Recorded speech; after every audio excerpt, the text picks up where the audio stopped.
Just off the southern coast of India is the mid-sized island nation of Sri Lanka. Thanks to the arrangement of a dear friend, I found myself on its southwestern coast in the area around the historic colonial city of Galle. That friend would be Shivani Singh, an Indian by birth, New Yorker by life, and soon-to-be Canadian. She's the one next to me. My other companion on this trip was Shivani's longtime friend and New Delhiite Devrina. We stayed about 5 miles outside of Galle in one of the many resorts found along the coast. Our main reason for coming to Sri Lanka was pretty simple: the surf. We're big-time amateurs, but none of us lack the appropriate amount of stoke. And if you don't know what that is, well, grab a board and find out for yourself. We spent the next few days hunting down the best break. Our vehicle? This, the tuk-tuk.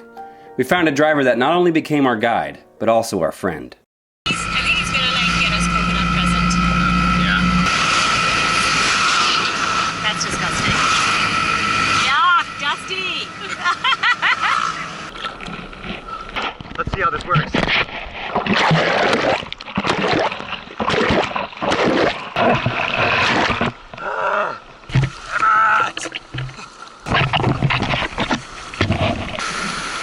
It's hard to paddle with this thing.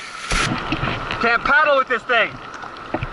And I'm no good at this surfing thing, but it makes everything better.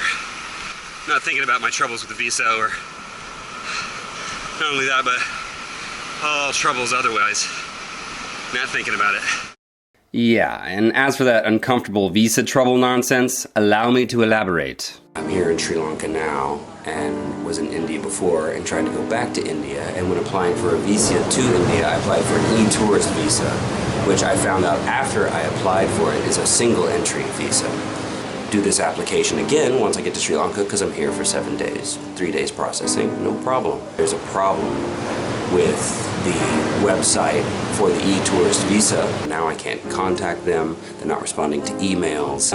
Though I've applied, I can't process the visa, so I'm stuck in this very stressful situation where I may not be able to get back into India. I guess this is part of the journey, part of the adventure, part of what you do and as a traveler, and it's a constant learning curve. No matter how much you travel, countries do things differently, and always learning. Also, your hair looks let great. go of it. And Your hair looks great. you know, my hair looks good, so. After a couple days dedicated to surfing, we made our way to Galle, in the charming district inside the old Dutch fort which dates back 450 years. Devrina, Shivani, and Rudolph the Red-Nosed Reindeer have found ourselves in Galle. This is a school that was built by the local folks of Galle, Okay. and it was made for the really young kids who lost their parents in the big tsunami. My name is Meg Baber. Meg? I'm the co-founder director of Stigma Films Poster Gallery in Cornwall in Okay. What brought you here? I was a counter-terrorist analyst during the war, so when the war ended, wanted to do something good for Sri Lanka, good for us, something positive, so we set up this gallery. Wow. So what you're looking at here is the world's largest collection of antique salon, travel film and tea posters. And we're seeing more of you guys in actually as well, just in the last year, yeah. The politics has got better and we're seeing more kind of, cool tourists coming in, more independent-minded sort of travellers, and yeah. The government changed? Yeah, the government changed for the better. Okay. It's much more liberal now, it's much more pro-minority rights, it's much more free-spirited, and and they're much more kind of open to the world, Okay. So, yeah, bring it on. A lot of coffee shops. Yeah. Yes. Yeah, they're all pretty new, yes? Yeah. Very new. Is business good? Business good, Yeah. A lot of new people coming here. Yeah. A lot of Europeans come. A lot of Europeans and more Americans like me coming, yeah? Americans also come. Yeah. I'll get more into the Dutch Fort District later, but for starters, I was totally blown away. At dawn the next day, I met our guide outside the resort for a journey inland to one of Sri Lanka's 8 World Heritage Sites. Galle happens to be one of them. It was a 3-hour ride, which I thought was going to be in the back of the tuk-tuk, which I could take a nap in, but I was wrong, as you can see. Driving to the Sinharaja rainforest with this guy. Ooh, oh la la. Thank you. And we're gonna have breakfast now. Lots to choose from on the breakfast front. And then we'll head to the Sinharaja rainforest on the back of his motorcycle. Along with its diverse and stunning landscape, Sri Lanka is agriculturally rich as well. It's the #1 exporter of tea in the world. Cinnamon plantation there, because inside cinnamon, this is a vegetable oil plantation, vegetable oil.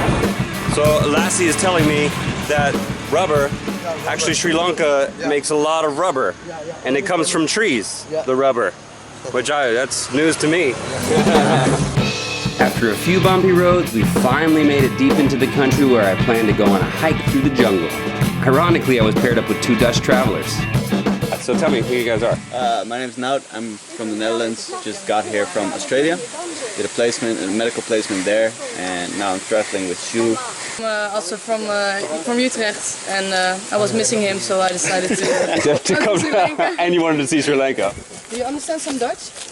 Very little. I like zonsondergang, sunset. Yeah. Right, zonsondergang? Is that right? Yeah, zonsondergang. Yeah, that's it. My name is Winnie. Minnie? Winnie. Winnie. Winnie. Like Winnie the Pooh. Do you know who Winnie the Pooh is? Do you know Winnie the Pooh? Yeah.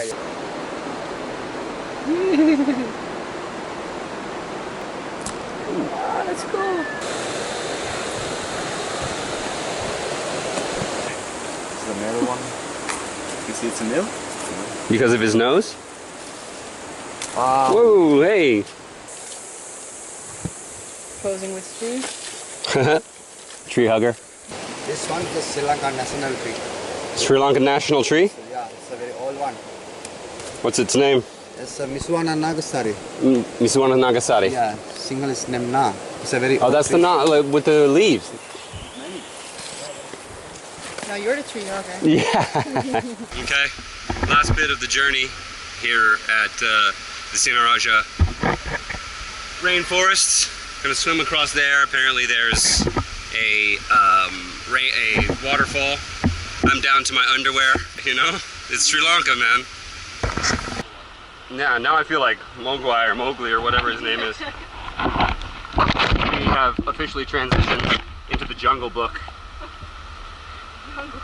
The Jungle Club.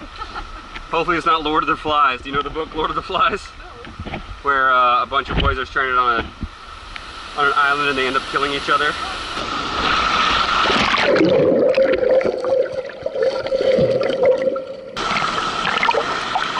Gotta fight the current to get to the... What an excellent end to the hike. The water was 5 meters deep here at the falls, and that current, seriously, no joke.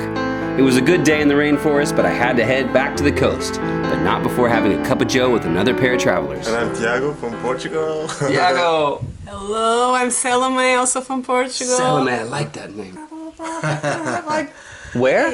Inside of the jungle. Inside the jungle. Last night we were sleeping, the cat was sleeping. Second, too many noise, the hut, too many noise of birds. Kids. What the hell? Making a party. And you guys all know Lassie. But I don't think we've actually formally introduced you, Lassie. Yeah. This is Lassie, the guy you've seen in so many pictures already. We're both dog names. Lassie is representative of the kindness found in the people of Sri Lanka, which is remarkable considering their recent history. 2009 saw the end of 26 years of civil war, which devastated the country and claimed over 80,000 lives. On top of that, December 26, 2004, Sri Lanka was blasted with a tsunami that wrecked the country, killing over 30,000. This particular tragedy is one that affected everyone on the south coast. I'm going to let Lassie tell his story about that. 26th of December 2004, my house was at beach side. Tsunami waves came our house.